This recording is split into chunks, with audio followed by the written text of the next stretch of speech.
오늘은 대우리문답 181문답을 함께 고백하면서 왜 그리스도의 이름으로 우리가 기도해야 하는가를 생각하겠습니다. 181문, 왜 우리가 그리스도의 이름으로 기도해야 합니까?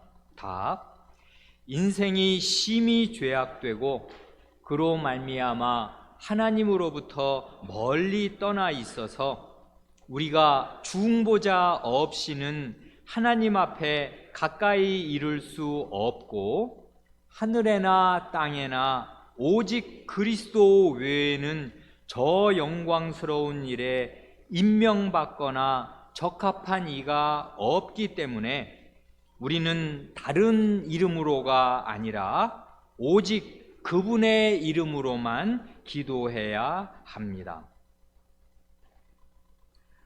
방금 우리가 고백한 이 대우리문답 181문답은 지난주에 고백한 180문 바로 앞에 있는 그 문답과 말하자면 한 세트입니다.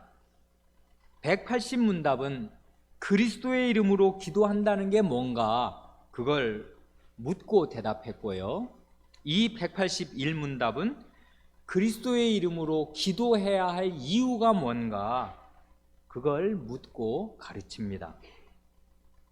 그래, 내용을 잘 보면 180문답, 지난번 문답이 암시적으로 고백한 내용을 오늘 이 181문답은 명시적으로 가르쳐 줍니다. 180문답에서 암시적으로 고백한 내용은 뭐냐면 기도란 그리스도로 말미암아 하나님께 자비를 구하는 것이다 그랬지 않습니까?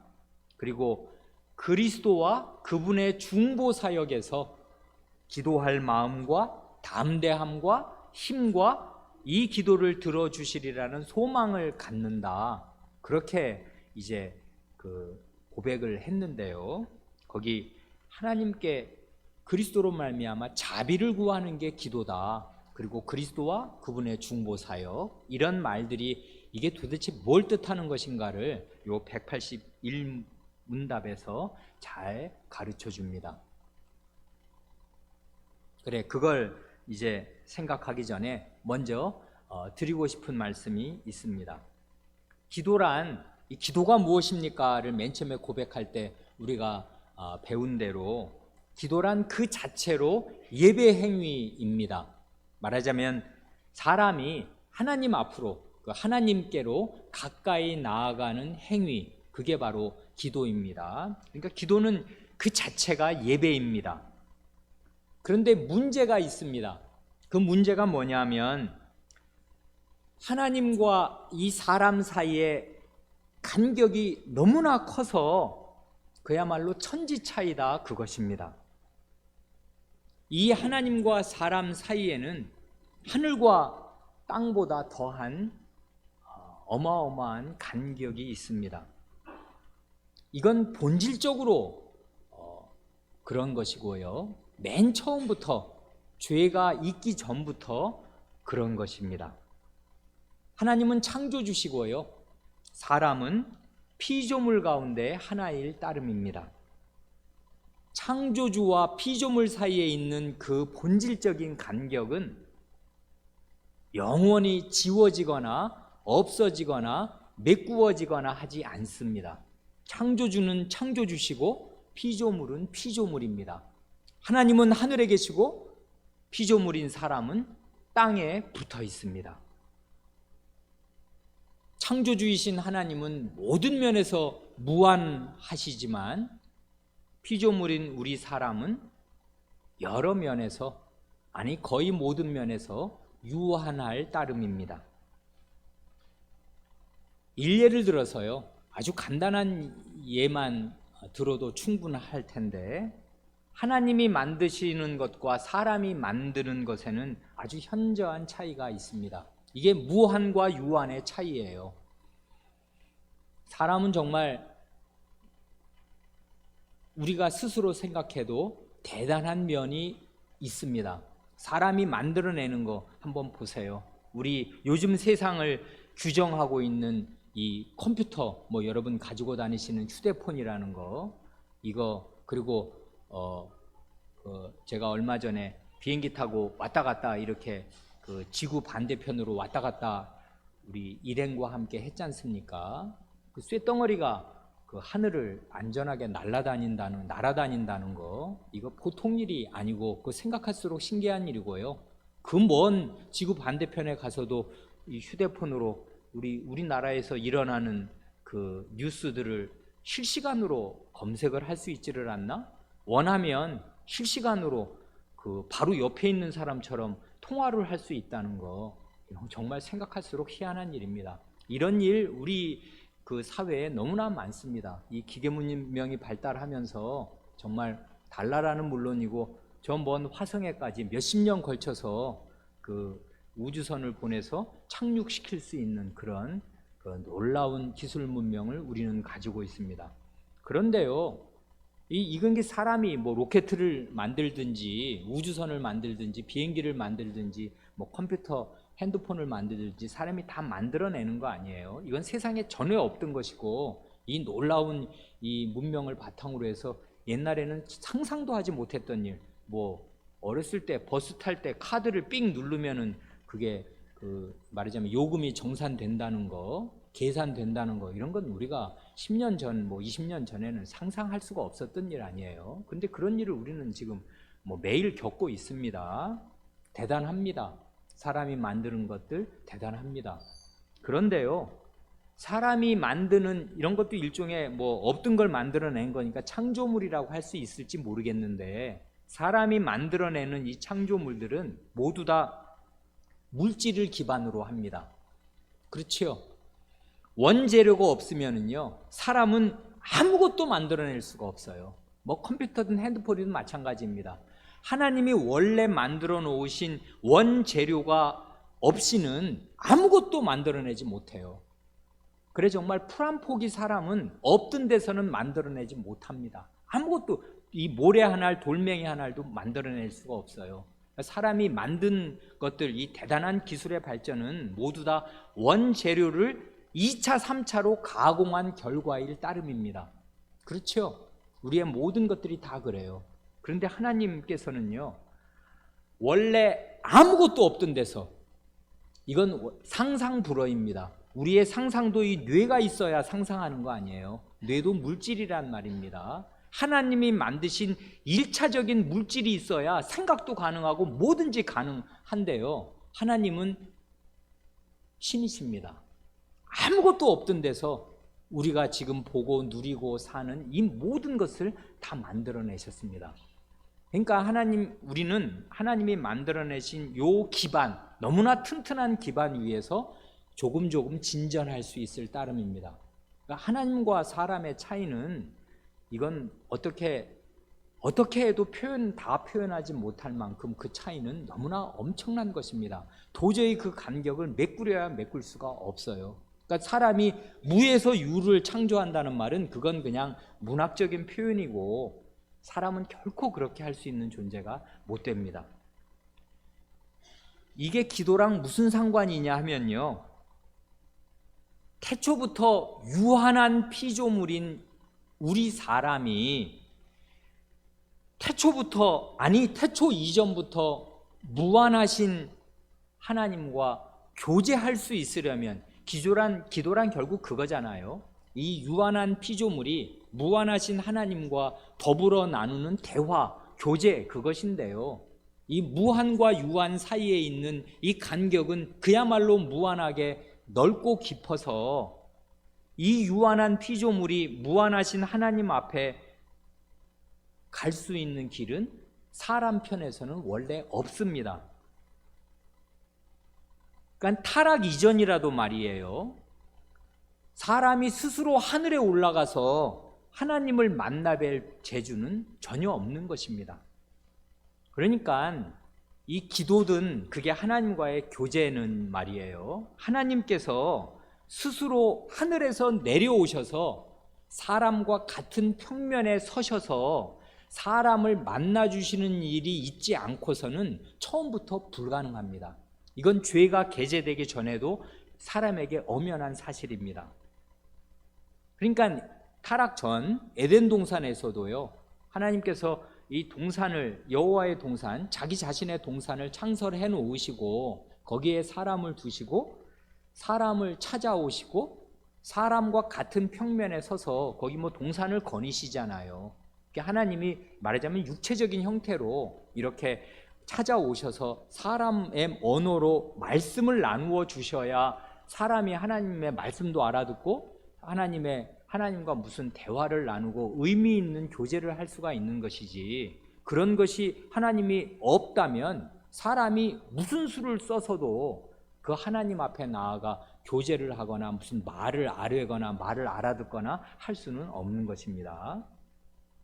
이런 게 그 명심해야 할 창조주와 피조물의 그 사이에 본질적으로 있는 간격입니다.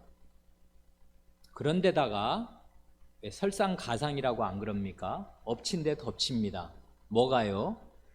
사람이 범죄한 뒤에는요, 원래 있던 하나님과 사람 사이에 있는 그 간격은 뭐 말하자면 순수한 간격인데요, 이 간격이 몽땅 다 뭐로 채워지냐면 온통 하나님의 저주와 형벌과 두려움으로 채워집니다.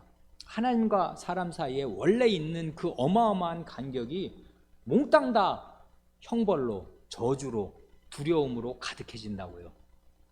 그러니 하나님 앞에 이 사람이 가까이 나아가서 무슨 말을 한마디로 한다든지 뭐 하나님의 말씀을 듣는다든지 하는 게 원천적으로 불가능한 것입니다. 원래 죄인과 하나님 이 사이에 말이에요. 한마디로 간단히 말해서 범죄한 사람은 에덴 동산에서, 여호와의 동산에서 쫓겨납니다. 그렇게 되면 교제가 단절되고요, 다시는 이 여호와의 동산으로 들어갈 수 있는 길이 없어집니다. 사람 자신의 편에서는. 그래, 왜 아시는 대로 케루빔이라는 그 하나님의 두려운 천사들이 그 불칼, 에덴의 불칼, 그 화염검을 들고서 이 에덴 동산, 여호와의 동산을 지키지 않습니까? 접근할 수도 없고 가면 죽습니다. 그러니까 하나님과 그 사람 사이에는 이제 말하자면 넘을 수 없는 간격과 장벽이 생겼습니다. 범죄한 사람 편에서 하나님께로 갈 수 있는 길, 지극히 거룩하신 하나님께로 나아갈 수 있는 길은 완전히 차단되었습니다. 그래, 유일한 길은요, 오직 하나님 편에서 친히 길을 열어주셔야만, 하나님 편에서 먼저 길을 내주셔야만 죄인이 이 지극히 거룩하신 하나님 앞에 갈 수 있습니다. 그 길이 뭐냐 하면요, 그게 구약시대에는 성막이요, 제사장이요, 제사요, 제물입니다.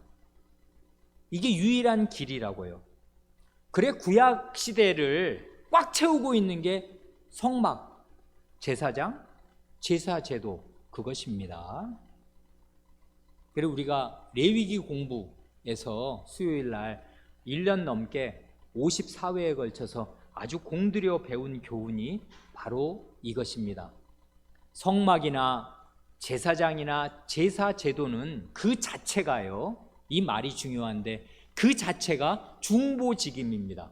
하나님과 사람을 연결하는 다리 말이에요. 이 죄인인 우리가 이 두려운 이 장벽과 형벌의 이 간격을 뚫고서 하나님께로 갈 수 있는 유일한 길, 그걸 중보직임이라고 하지 않습니까? 그게 중보자의 역할을 하는 그 직임, 성막 자체가, 그 제사장이, 그리고 제사 제도 자체가 중보직임입니다. 성막은 그 다른 말로 하면 회막이라고 하지 않습니까? 그 거룩한 천막이라고 해도 되고, 모일 회자를 써서 그 모이는, 만나는 천막이라고 하는데, 그 회막이라는 말에서 너무나 잘 나타나듯이 그 하나님이 그 백성을 만나주시는 곳이 성막이란 말입니다. 성막 자체가 하나님과 사람과의 교제를 전제합니다. 회막이라는 말이요. 그러니까 이거를 우리의 지금 주제와 관련시켜서 달리 표현하면 성전은 기도하는 집입니다. 죄인이 하나님께로 나와서 뭐라 말씀을 드릴 수 있고, 하나님이 그러면 그 말씀을 들으실 수 있는 그런 자리입니다. 그런 자리는 하나님이 먼저 마련해 주시지 않으면 사람 편에서는 어떤 일도 그렇게 할 수 있는 게 아니에요. 가서 그냥 뭐 하나님이시하고 기도한다고 그 기도가 하나님에게 들린다든지 하나님의 어전에 상달된다든지 못한단 말입니다. 이 성막은 하나님의 집이고요. 왜? 성막은 텐트니까. 이스라엘 백성이 텐트 생활할 때 하나님이 이건 내 텐트야, 내 집이야 하고서 하나님의 집으로 정하신 자리이고, 하나님은 왕이시니까 말하자면 왕궁입니다. 하나님의 왕궁이 이스라엘 백성 한가운데 정중앙에 위치해 있습니다. 중요한 것은 이 성막이 아까 사람이 쫓겨난 에덴 동산의 구현이다, 그것입니다. 이건 대단히 이 창세기와 출애굽기를 연결하는 구름다리와 같은 것인데요, 이 성막이야말로 이 출애굽기에서 그렇게 공들여서 25장부터 40장까지 지으라 하시고 짓는 그 장면이 매번 나오는 그 성막이야말로 그 에덴 동산의 구현입니다. 그걸 어떻게 알 수 있냐면 여러 가지 증거로 알 수 있는데요, 가장 현저한 것 중에 하나는 그 그룹입니다. 왜? 그룹이 아시는 대로 그 에덴 동산을 지키지 않습니까? 그 지키는 그룹이 성막에 어디에 나타나요? 지성소에 두 가지로 나타납니다. 거기 그 언약궤 위를 그룹의 형상이 딱 두 날개로 서로 이제 마주보고 있지 않습니까? 거기가 하나님의 보좌인데 그 지성소 안에 그룹이 있고요, 지성소와 성소를 가르는, 막는, 차단하는 그 천막에도 그룹의 형상이 들어있어요. 그러니까 하나님께서 그렇게 성막을 지으라 하실 때 이건 에덴 동산의 구현이라는 것을 알려주신 셈이 됩니다. 그리고 지성소는 모두 다 금으로 되어 있어요, 전부가. 그러니까 거기 있는 기물들이 다 정금입니다. 이 금은 에덴 동산에 있었던 것입니다. 그래 창세기 2장에 그 에덴 동산에 여러 있는 보석들을 얘기할 때 정금을 얘기하거든요. 그래 이건 에덴 동산의 구현입니다. 거기에 언약의 또 말씀이 있어요. 그러니 이 지성소로 대표되는 성막은 하나님께서 추방하였던 그 사람, 죄인을 다시 자신 안으로, 자신의 임재 안으로 맞아들여 주시는 그 표시입니다. 그래 이 성막이 그 에덴 동산의 구현으로 있을 뿐 아니라 또한 출애굽기로 오면 시내산 임재의 구현으로 성막이 있습니다. 시내산 임재의 큰 그 특징 중에 하나는 빽빽한 구름이었지 않습니까? 그냥 이 공중에 떠다니는 구름 말고요, 하나님의 임재를 상징하는, 하나님이 구름을 타고 다니시거든요. 그래 그 하나님의 임재의 상징인 구름이 이 성막 안에는 있단 말입니다. 지성소 안에. 그래 그 성막은 그야말로 에덴 동산, 하나님과 사람이 만나서 교제를 나누는 그 지상에 있는 에덴 동산의 구현이면서 하늘에 계신 하나님께서 사람을 만나러, 자기 백성을 만나러 이 땅으로 내려오셨던 그 신의 산의 구현입니다. 이런 것들이 뭐 그룹이든지 금이든지 언약궤든지 그 구름으로 다 이렇게 가시적으로 표현되었습니다. 그러니까 성막으로 하나님께서는 자기 백성이 자기에게 나올 수 있는 길, 기도할 수 있는 길을 열어 놓으셨습니다. 그런가 하면 제사장이 있지 않습니까? 제사장은 백성을 대표하고 대신해서 하나님 앞으로 자기 자신 안에, 대제사장의 복장이 보여주듯이 자기 자신 안에 백성 전체를 품고서 하나님 앞으로 나오는 중보자 그 자체입니다. 구약의 대제사장 그렇지 않습니까? 이거 아무나 되는 거 아닌 거 우리가 다 압니다. 하나님께서 기름 부어 임명하신 사람만 대제사장 됩니다. 자기가 원해서 되는 게 아니고요, 하나님께서 기름 부으신 그 사람이 대제사장이 됩니다. 그런가 하면 그 남은 그 제사와 제물 말이에요. 이거는 죄인을 대신해서 피 흘리고 죽어나가는, 그럼으로써 하나님께로 나아갈 길을 열어주는 그것 아니에요.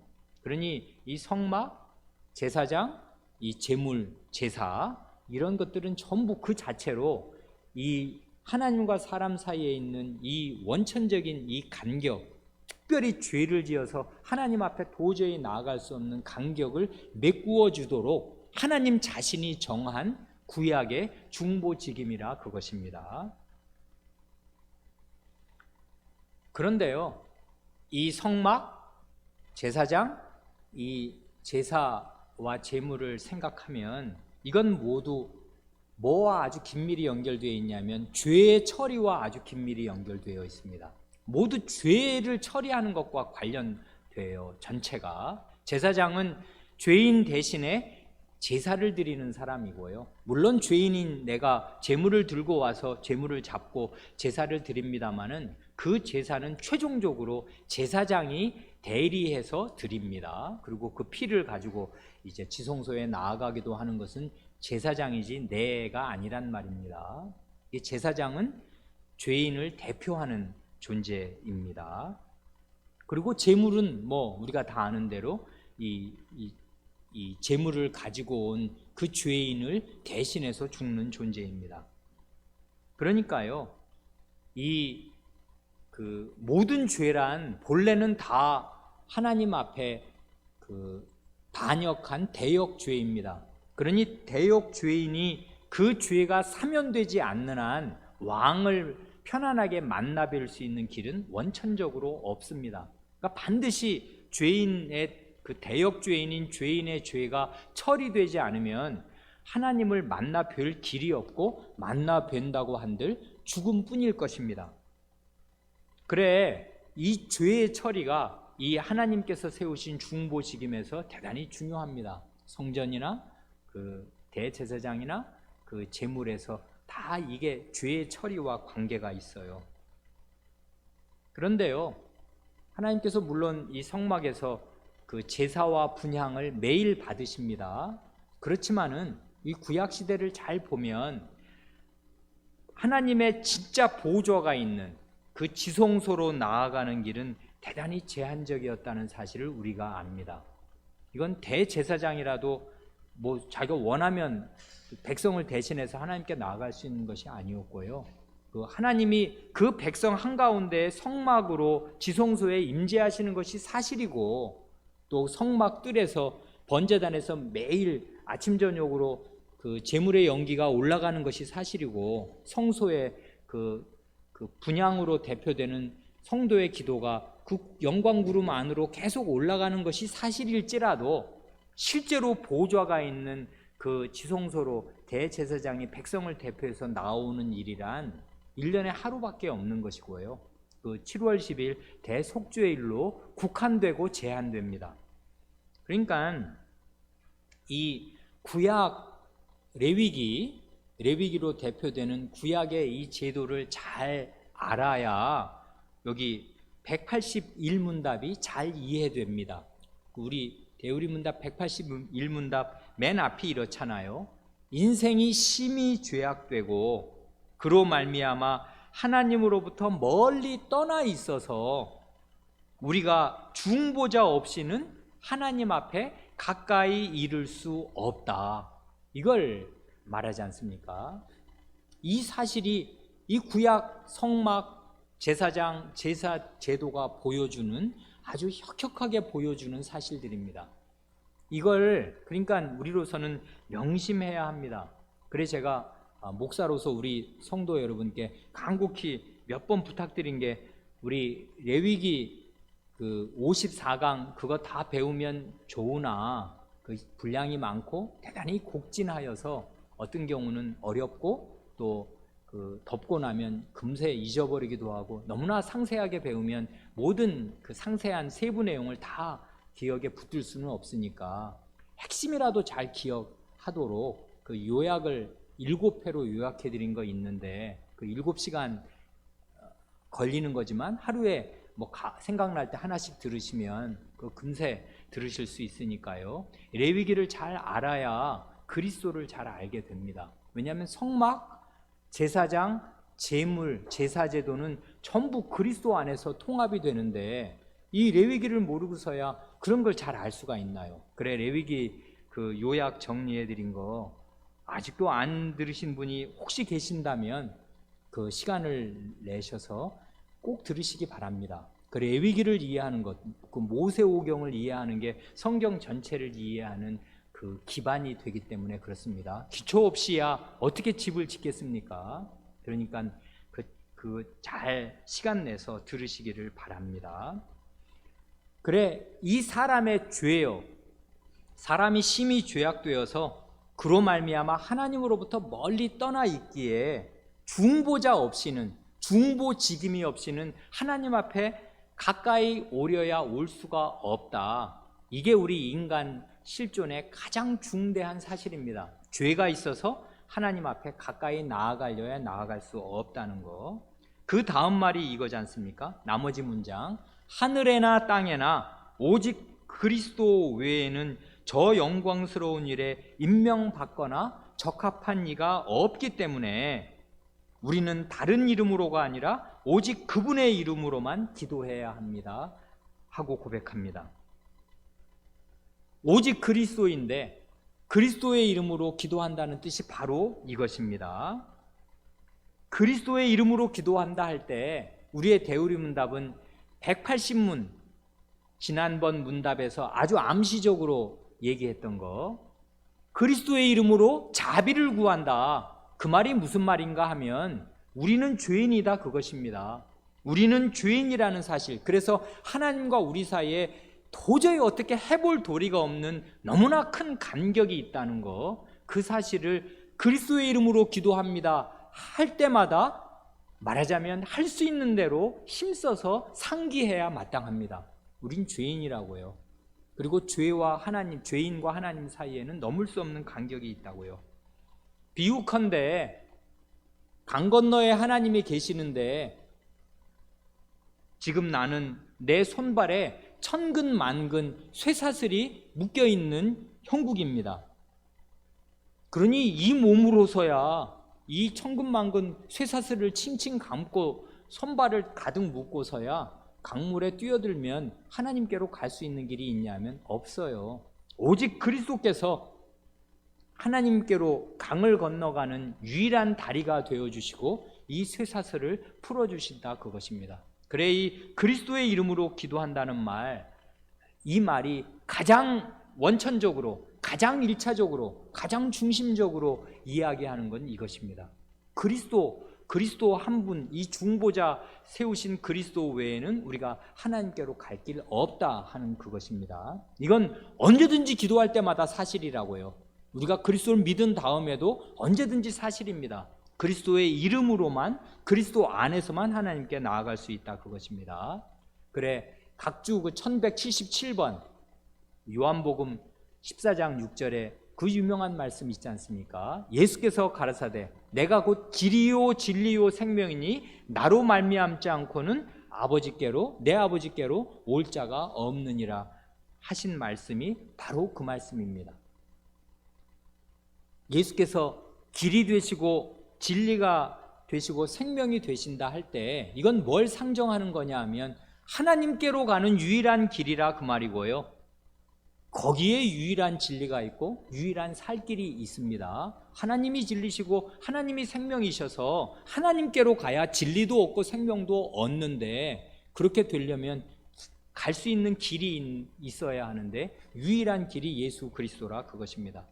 그래, 예수 그리스도께서는 한 몸으로 구약시대의 성막과 성전, 구약시대의 모든 대제사장, 구약시대의 모든 제물을 다 제물이 다 되십니다. 그러니까 예수님은 성전도 되시고 대제사장도 되시고 제물도 되신다 그 말입니다.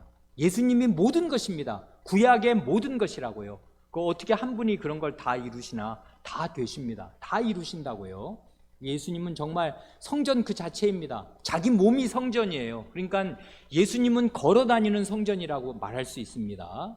그리고 예수님은 그야말로 하나님께로부터 임명받은 대제사장이시고요. 예수님은 자기 몸이 제물입니다.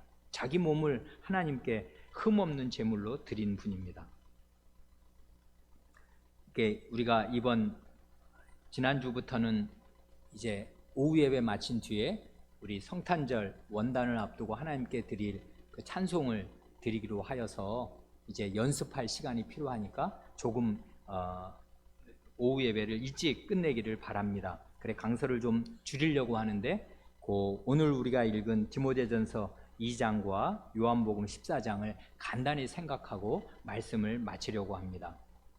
디모데전서 2장 1절로 7절을 우리가 읽었는데요.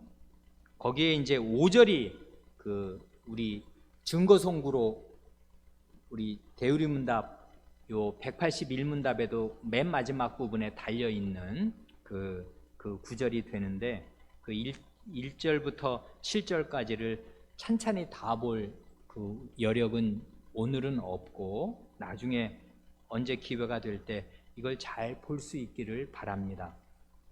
먼저 이거를 읽고 저는 목사로서 대단히 부끄러움을 느낍니다. 말하자면 그 목사의 목회 기도가 그 교회의 전체 기도를 공식적으로 대표하고 공식적으로 나타내지 않습니까? 그런데 확실히 우리는 뭘 기도해야 할지를 모르는 빌 바를 알지 못하는 존재들이고 우리의 기도는 계속 끊임없이 하나님 말씀에 지도를 받아야 마땅하다는 사실을 알게 됩니다. 여기 보면 디모데전서 2장 1절부터 5절을 쭉 읽어가면요, 6절까지를 읽으면 모든 사람이라는 말이 몇 번 나옵니까? 모든 사람, 모든 사람, 모든 사람, 모든 사람입니다. 6절에 4번 나와요. 이건 그러니까 굉장히 스케일이 큰 것입니다. 지금 기도를 가르치거든요. 여기서 우리의 주제가 지금 기도지 않습니까? 근데 이 바울 사도가 자기의 영적인 아들이요 제자가 되는 자기의 일종의 후계자라고 할 만한 이 복음 전도자 디모데에게 기도를 지금 권합니다. 가장 우선되게 내가 첫째로 가장 먼저 권하는데 어떻게 뭘 위해서 기도하냐 하면 스케일이 대단히 큽니다. 이런 데서 저는 목사로서 대단히 부끄러움을 느껴요. 모든 사람을 위해서 기도하라 합니다. 모든 사람입니다. 정말 모든 사람을 위해서 기도하라고 합니다. 특별히 여기 보면 모든 사람을 위해서 간구와 기도와 도구와 감사를 하되 임금들과 높은 지위에 있는 모든 사람을 위하여 하라 합니다. 그러니까 모든 사람인데요, 모든 계층을 위해서 기도하고 모든 부류의 사람을 위해서 기도해야 마땅합니다. 이게 교회의 기도일 것이에요. 그게 왜 그런지는 뒤에 가면 더 선명하게 나옵니다. 왜 모든 사람인지. 특별히 임금들과 높은 지위에 있는 모든 사람을 위해서 기도하라고 합니다. 이때 임금 누구겠습니까?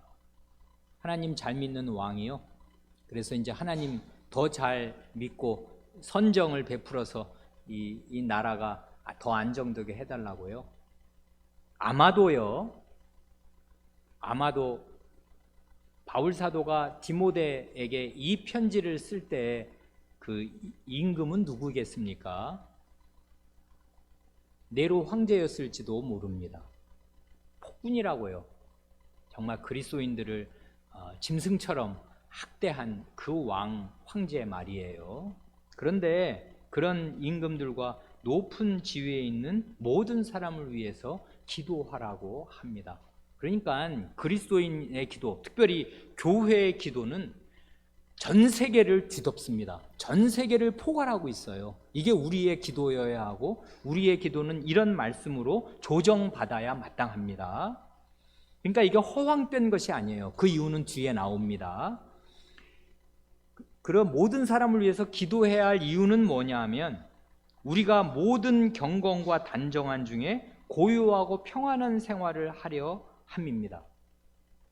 그러니까 하나님을 향한 경건 그리고 그 생활의 단정함이 있어서 고요하고 평안한 생활을 교회가 할 수 있어야 해요. 그래야 어떻게 되냐면 3, 4절이 가능하게 되는 것입니다. 이것이 우리 구주 하나님 앞에 선하고 받으실 만한 것이니 하나님은 모든 사람이 구원을 받으며 진리를 아는 데 이르기를 원하시느니라. 교회가 이 위정자들의 안정된 국정 운영으로 말미암아 사회가 편안하고 전란에 휩싸이지 않고 폭동 가운데 처하지 않아야 고요하고 안정된 생활을 하고 있어야 모든 사람이 구원을 받을 복음을 전하게 될 것입니다. 그렇지 않습니까? 여러분, 전쟁통에는요 정말 생존 자체가 기독교인이라도 마찬가지 아니에요. 사는 것 자체가 이 최대 과제란 말입니다. 이러고저러고 할 여가가 없어요. 그래, 사회의 안정을 위해서 기도하는데 그것은 우리의 생존 자체를 위해서라기보다는 이런 3, 4절의 뜻을 위하여입니다. 하나님의 구원이 전 세계 모든 사람에게 전해지기 위해서 교회는 평안하게 자기 일을 수행할 수 있어야 하고, 그러기 위해서는 국가가 안정되어야 해요. 그래서 우리는 국가에 있는 모든 그 높은 사람들을 위해서 기도해야 하고, 더 나아가 모든 사람을 위해서 기도해야 합니다. 5절에 그 결정적인 이유가 나옵니다. 하나님은 한 분이시요 또 하나님과 사람 사이에 중보도 한 분이시기에 그렇습니다. 이거 잘 이해되십니까? 문맥에서 쭉 1절부터 읽어나갈 때 갑자기 하나님은 한 분이시오가 왜 나온 것입니까? 하나님 두 분 아니고 한 분이라는 거 여기서 왜 말하는 것입니까? 이게 모든과 한 분이 딱 대비되잖아요. 한 분 하나님이요 모든 사람의 구주시라고요. 이 한 분이라는 거는 유일하신 참신이시다 그거지 않습니까? 구약 내내 가르쳐 왔던 거, 이스라엘아 들으라, 너희 하나님 여호와는 하나인 한 분이신 하나님이시니 너희 하나님이 유일하시다 하는 것입니다. 그러니까요, 이건 지금 다른 모든 종교 다 철폐하는 것입니다. 하나님이 한 분, 유일하신 분이십니다. 전 세계 모든 사람들에게 유일한 참신이 되십니다. 하나님께서. 그러니까 하나님이 참신 하나님밖에 안 계시다고요. 그러니 예를 들면 하나님이 우리나라의 신이든 부족 신이면 모든 사람을 상대할 수가 없는 거지 않습니까? 우리 부족이나 잘 되게 해야지. 그러면 모든 사람을 위해서 기도 안 하고 우리 부족 잘 되라고 기도하는 것입니다. 많은 하나님이 한 분, 하나님이 온 세계, 온 우주의 유일하신 분이기에 모든 사람이 구원을 받기를 원하고 계시는 그 한 분 하나님이 계셔서 우리는 한 분 하나님을 믿어야 할 모든 사람을 위해서 기도할 수 있게 되고 기도해야 되는 것입니다. 이게 교회의 기도의 스케일입니다. 하나님 말씀에서 우리가 배우게 되는. 똑같이 중요한 사실이 하나 더 있는데, 하나님과 사람 사이의 중보도 하나입니다. 여기에 사람은 당연히 모든 사람이겠습니다. 왜냐하면 지금까지 모든 사람이 나왔고 뒤에도 모든 사람이 또 나오기 때문에 그래요. 하나님과 모든 사람 사이에 유일한 중보자, 유일한 다리는 한 분입니다. 예수 그리스도 한 분뿐이란 말이에요. 그러니 요즘 우리 시대는 이 사실이 완전히 무너지고 신학적으로 무너진 사회 아니에요. 신학적 다원주의의 사회입니다. 말하자면 북한산 올라가는데 인수봉이 정상입니까? 북한산 올라가는 길 주요 등산로가 60개도 넘다는 거 아닙니까?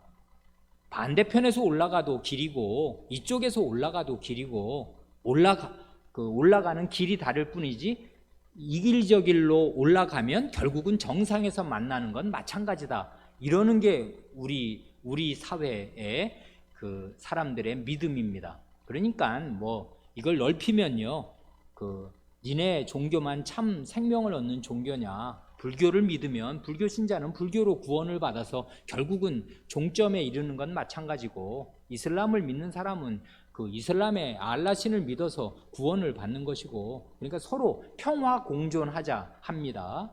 다른 종교, 니들의 종교가 인정받기를 원하면 다른 종교도 인정해 주라. 이게 신사적인 거 아니냐? 평화 공존하자, 이렇게 말합니다. 듣기는 대단히 좋게 들리고 신사적인 것처럼 들리지만 그렇게 되면 구원의 길이 막히는 것이에요. 왜 그러냐면 하나님의 말씀에 하나님은 한 분이시고 하나님과 사람 사이에 중보도 한 분이시기에 그렇습니다.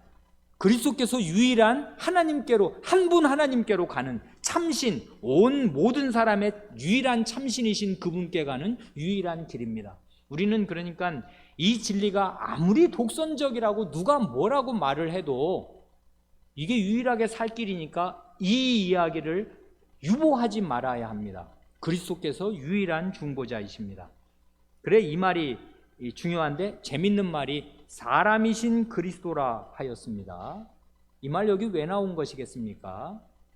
이걸 여러 가지로 말씀드릴 수 있는데, 지금 사람이 주제 아니에요. 모든 사람, 모든 사람, 모든 사람.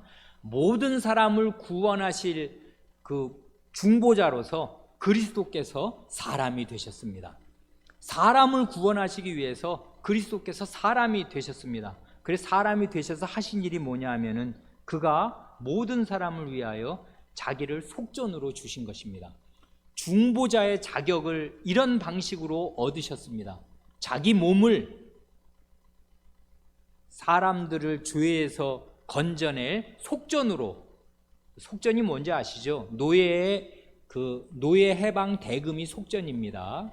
이 사람 노예를 풀어주어서 자유민으로 살게 해주라 할 때, 노예는 내 재산인데 그냥 풀어줄 수야 있나? 노예값이, 이건 튼튼한 놈이고 일 잘할 놈이라, 평생 내가 부려먹을 놈이라 이거 3천만 원은 줘야겠다 하고 노예값이 정해지면 그 값이 속전이 아니에요.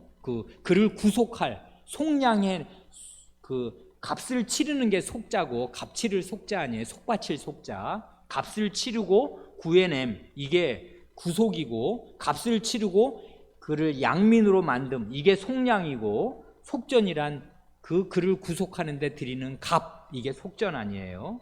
그리스도께서 자기를 몸값으로 우리를 구원할, 모든 사람을 구원해낼 몸값으로 치르셨습니다.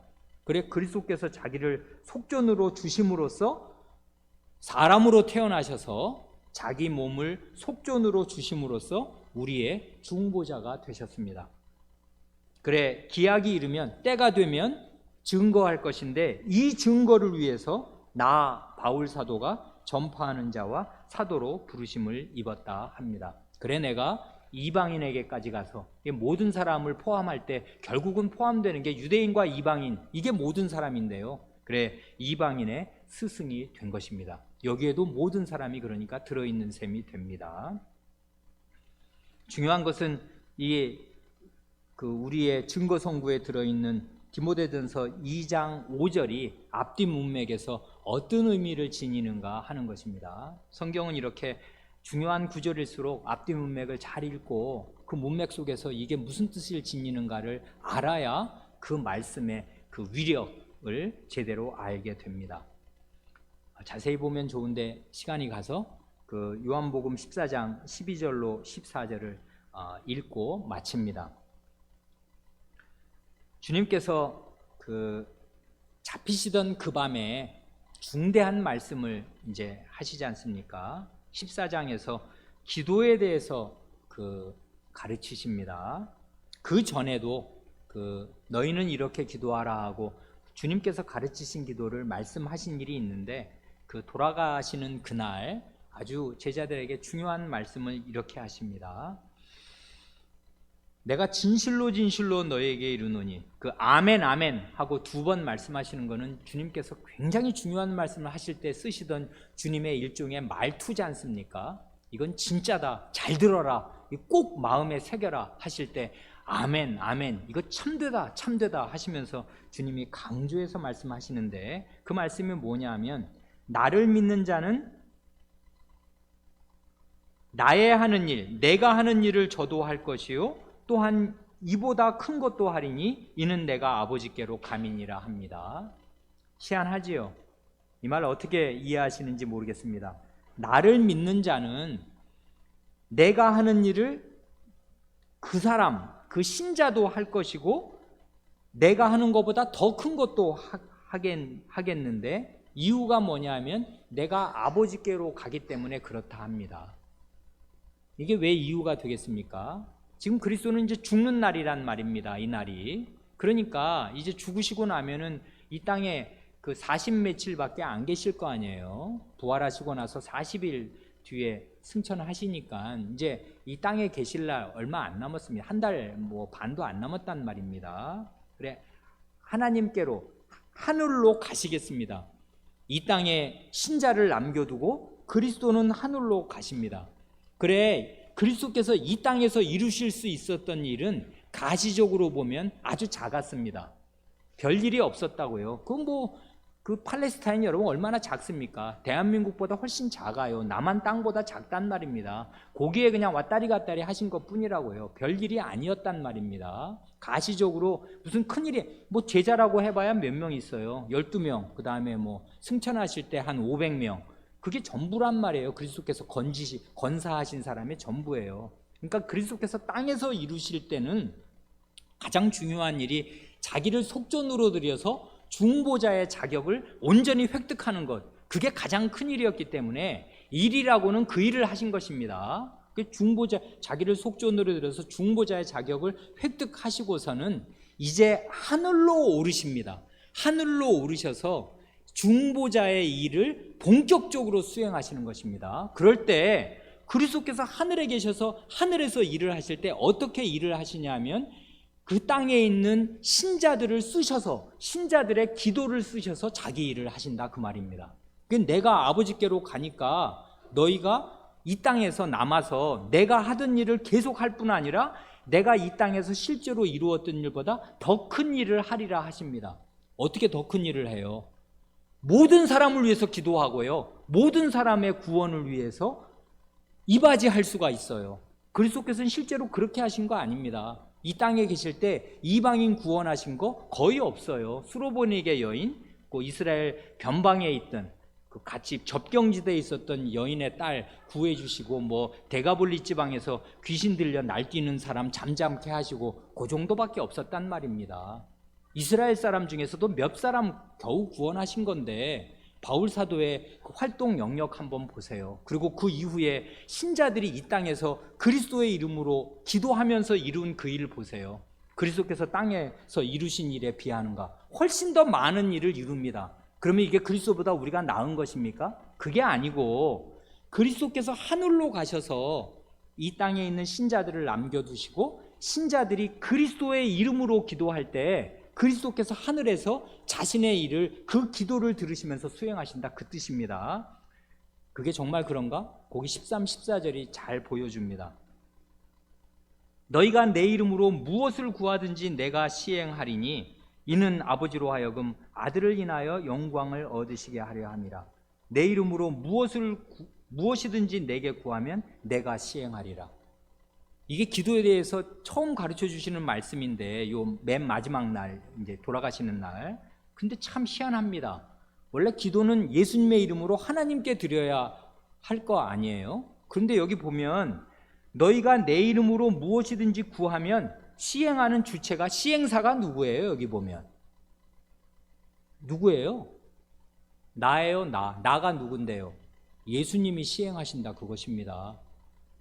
그러니까 기도를 예수님의 이름으로 기도를 하면 내가 그 기도를 하늘에서 듣고 내가 한다, 그것입니다. 거기 보면 내가 시행하리니 그렇게 되지 않습니까? 우리의 그 틀에 박힌 관념으로는 예수님의 이름으로 하나님 아버지께 기도하면 하나님이 시행하실 것 같잖아요. 그것도 사실입니다. 그런데요, 그렇게만 말씀하지 않고 여기 보면 희한하게 내 이름으로 기도하면 내가 시행한다, 예수님의 이름으로 기도하면 예수님이 그 자기 이름으로 하는 기도를 들으시고 자기가, 예수님이 하늘에서 시행하신다, 이렇게 미래형으로 말씀하시지 않습니까? 이렇게 함으로써 아들로 인하여 하나님 아버지가 영광을 받으시게 됩니다. 이건 뭘 뜻하는 것입니까? 지난주에 우리가 열심히 생각한 바로 그것인데요, 기도란 무엇입니까? 예수님의 이름으로 하는 기도란 무엇입니까? 이 땅에서 예수님 자신의 일을 하는 거예요. 예수님의 분신들로서. 그래, 예수님은 지금 하늘로 가시지 않습니까? 이게 문제적인 상황이라 그 말입니다. 근데 사실은 눈으로 볼 때 외관상 예수님이 땅에 안 계시고 하늘로 가니까 문제적인 것처럼 보이지만, 사실은 예수님이 이제야말로 본격적으로 중보자의 자격을 획득하셔서 획득하신 그 자격으로 중보자의 일을 전 세계를 무대로 하시는 그 자리에 올라가신 거예요. 그런데 그 일을 사실은 누가 수행하냐 하면 이 땅에 있는 믿는 자들, 신자들이 수행합니다. 어떤 방식으로요? 예수님의 이름으로 구함으로써 그 일을 시행한다고요. 원래 예수님이 이 땅에서 이런 일을 하신 거 아니에요. 그리고 하늘에 올라가셔서 지금 이 일을 하실 거 아니에요. 맞지요? 이거 예수님의 이름으로 구하는 것이고 예수님 자신의 일입니다. 맞지요? 하고 구하면 예수님이 들으시고 내가 시행한다. 예수님 자신이 시행하십니다. 예수님의 일을 신자들의 기도와 신자들의 사역을 통해서 하늘에서 예수님이 친히 이루시겠습니다. 그로 말미암아 하나님께서 영광을 얻으시겠습니다. 이렇게 됨으로써 이렇게 되어서 실제로 사도행전 이후의 일들이 가능해지게 돼요. 사도행전 이후의 일을 보면 예수님이 이 땅에서 이루셨던 것보다 훨씬 더 사도들이 더 찬란하고, 아니 하루에 예수님이 3,000명 회개시키신 적이 있습니까? 없어요. 5,000명 대상으로 떡을 이렇게 부풀려서 만들어서 먹이신 일이 있지만 그 사람들이 하루에 회심했습니까? 안 해요. 바로 예수님을 배척하거든요. 다 떠나간다고요. 오병이요. 요한복음 6장 마지막은 소수의 제자들 외에 아무도 안 남아난 게 요한복음 6장의 오병이어 사건의 귀결이었단 말입니다. 예수님 따르는 사람 얼마 없었습니다, 생전에. 그런데 훨씬 더 큰 일을 제자들이 하거든요. 그럼 제자들이 예수님보다 더 위대한 것인가? 전혀 아니고요. 이게 예수님의 일하시는 경륜이에요. 땅에 계실 때, 낮아지셨을 때와 높아지셨을 때의 경륜이 달라졌는데, 높아지심으로써 이제 그야말로 중보자의 자격으로 구원의 일을 능력 있게 행사하실 때 어떻게 행사하시냐면 이 땅에 있는 성도들의, 신자들의 기도를 쓰셔서 그 일을 행하신다, 그 말입니다. 그러니 내 이름으로 내게 구하면 내가 시행하리라. 나 주체는 다 예수 그리스도 자신입니다. 우리는 그의 도구가 되는데 영광스러운 도구가 됩니다. 그리스도의 이름으로 기도할 수 있고요, 그리스도의 뜻이 무엇인지를 알고 이게 그리스도의 일이지, 이건 틀림없어 하고서 그리스도의 일을 이 땅에서 할 수 있는 사람, 그걸 기도로 하나님 그리스도께 구하면 그리스도께서 그거 내 뜻 맞아, 내가 원래 그렇게 하려고 그랬거든, 알았어 내가 할게 하고 해주시는 그런 도구가 됨으로써 그리스도의 몸이요 분신인 사실을 입증하고 삽니다. 그럼으로써 우리는 기도함으로써, 그리고 그런 기도의 응답을 받아 나아감으로써 그리스도와 한 몸이요 분신이요 그리스도인이라는 사실을 스스로 입증합니다. 이게 교회의 기도입니다. 그리스도의 이름으로 드린다는 거. 그러니까 원래는 죄인으로 출발하는 거잖아요. 죄인으로서 그리스도의 이름에 감싸여서만 우리는 하나님께로 나아갑니다마는, 이 죄인이 죄 씻음 받고 그리스도의 뜻을 깨닫고 깨달으면 어디까지 나아가냐 하면 하늘에 계신 그리스도의 분신으로서 이 땅에서 그리스도의 일을 이루는 데까지 나아가게 됩니다. 이게 신자의 영광이고 기도가 보여주는 그 밝은 전망입니다. 시간이 많이 가서 여기까지 말씀드리겠습니다. 기도드리겠습니다.